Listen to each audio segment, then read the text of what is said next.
What is up, Guardians? It's your boy DOODLE from the DoD, and today I will be covering what is happening in Destiny 2's Season of the Lost as we progress through the game. But I'm not talking about what we as Guardians are doing, I'm talking about what's happening behind the scenes.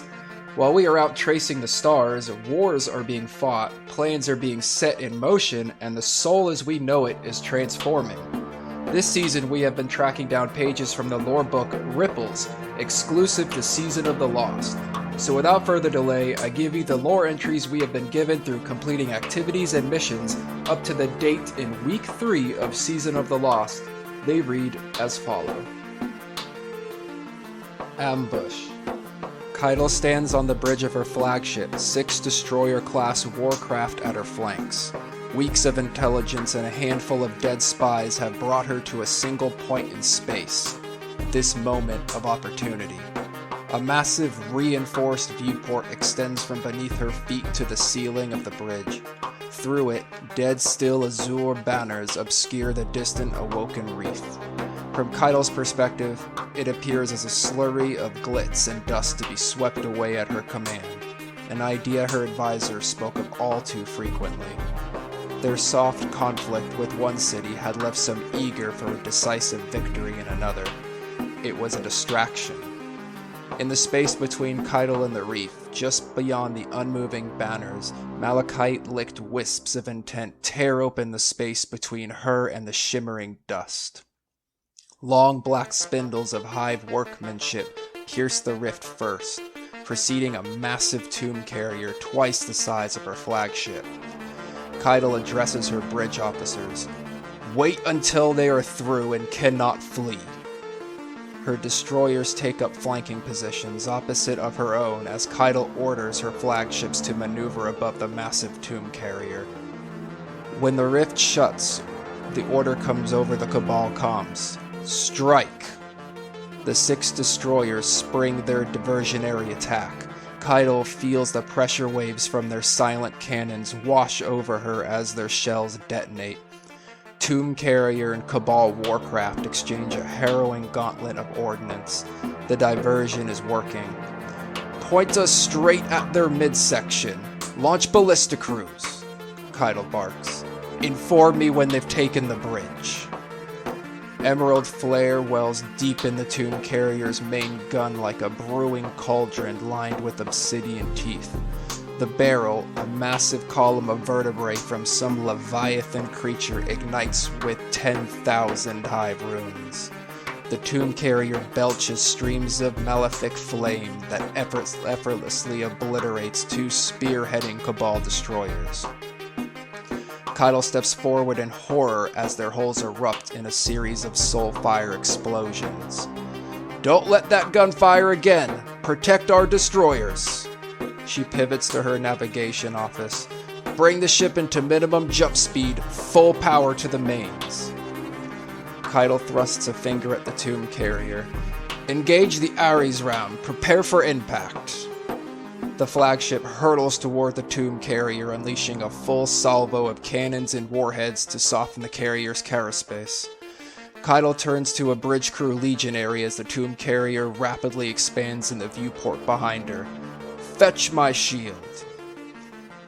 On the other side of the reef, Queen Mars Sob watches through a dreaming city aperture as the battle unfolds on her borders. The inscrutable expression on her face twists with each distant explosion. Petra wishes the small, tensioning motions would give some indication of what her queen is thinking. Instead, she sees only the cold stare of one predator assessing the size and strength of another. Petra looks to the knife Mara is idly toying with and notices a detail she hadn't before. A pair of kestrels etched into the blade, wings intertwined, linework so fine that she has to squint to recognize their silhouettes. Petra frowns. My queen, she asks, but Mara does not shift her attention from the battle. Keitel's war games will keep Xivu Arath occupied while we focus on recovering our lost Techians, Mara says. She uses the point of the knife to trace the longest line along her palm. Neither will be able to launch a full-scale attack on the Dreaming City while the other is at her throat. Savathun first? Ventures Petra. Mara's stoic facade cracks. She looks down at the blade, at the twin kestrels, and sees something in her own reflection that unsettles her. Savathun first, she agrees, sheathing the weapon so she doesn't have to think about it. The Pigeon and the Splicer. Saint 14 sits with his ghost Geppetto in his gray pigeon jump ship. You do not want me to go alone? You should not go alone, Brother Saint. The system is in a volatile state. Saint sighs. There is not a guardian in the tower who does not wish to ask me about Osiris. I cannot, Geppetto. Then do not ask a guardian, Geppetto presses. Mithrax is finishing repairs on the shank when he sees Saint 14 transmat into the Botsna district. He watches the saint greet a pair of Elixni, startled by his materialization. He watches the guardian bow, and the Elixni hesitantly bow back. Saint 14 catches Mithrax's gaze and extends an arm toward him, as if asking permission to enter his workshop. It is not needed. Mithrax stands and welcomes Saint 14 as he crosses the threshold. They'll ask, Saint manages. Mithrax chatters. They'll ask, Saint. May we speak alone? Of course. Mithrax shuts the latches, a door clear of trains planted from a catch. Speak freely. I would not normally come to you asking for favors, Saint says, pacing. House Light will aid you if we are able. Saint nods to himself. Osiris, the real Osiris, Savathun took his form and hid him away, or so she says. Mithrax bows his head.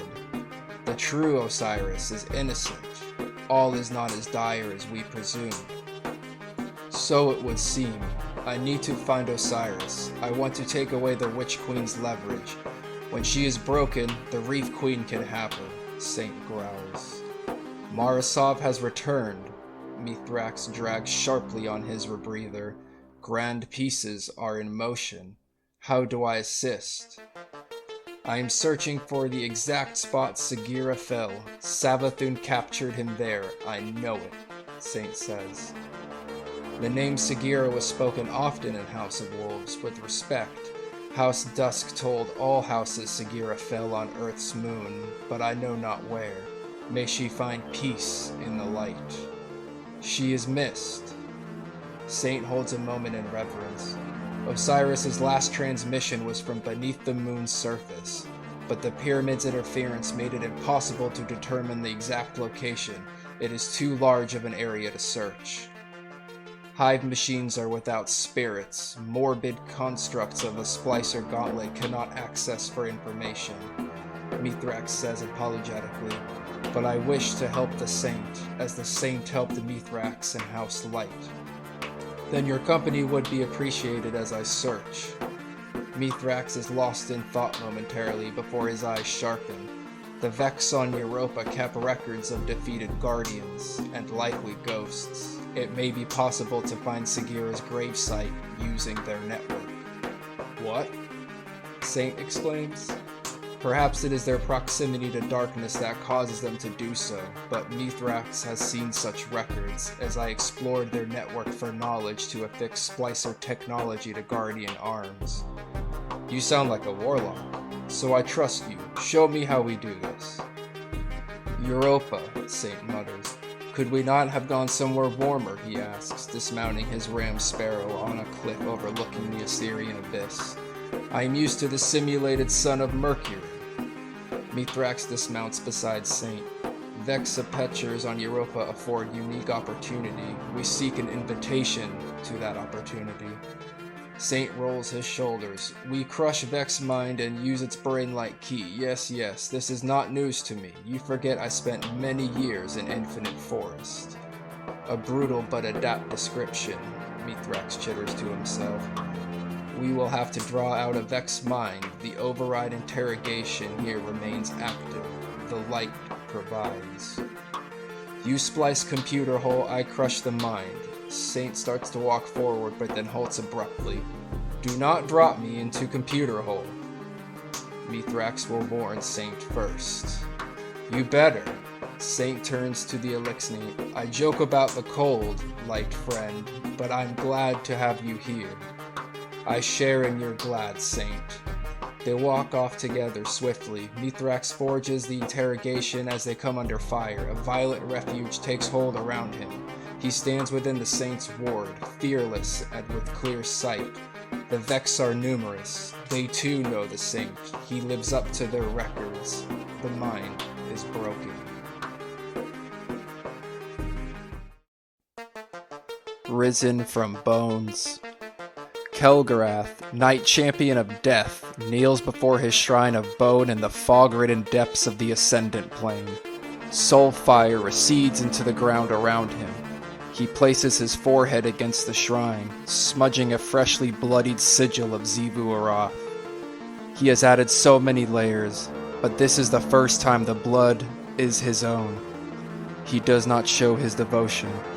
To reject the heretic sister, to pledge himself anew to war. The ascendant sky churns around him. He breathes deeply. It is his first breath of this life. He looks to the shrine before him, every vanquished contender ground to meal and packed between skulls to cement them in place. Trinkets of conquest and old spent weapons adorn the shrine from base to apex. He looks to them as he prepares to face his adversary, an empty ghost whose core he had gifted to defect scarlet wizards. Its guardian had ended him many times, but he is Kelgarath, and through battle, he is reborn. No guardian can escape him, for they are heralds of death, and he swims in their wake. His eyes drift to another conquest, crystalline implants torn from the forehead of an awoken Techian. He hunted her through the ley lines for 3 days, tracking her by the stench of her fear. When he found her, she brought the Ascendant Plane down on him.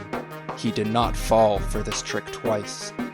He caught her again with his next life. The Techian's final words echoed in his thoughts. I still see the flecks of scarlet in your chitin. How quickly you abandon your witch queen. Kelgarath recalls the night he renounced Savathûn. The night he had scorned the scarlet from his flesh on the serration beds deep within the Hellmouth. The night Osiris slaughtered all Crota's kin. Savathûn was weak to allow their deaths, to cede ground to the celebrant, to guardians.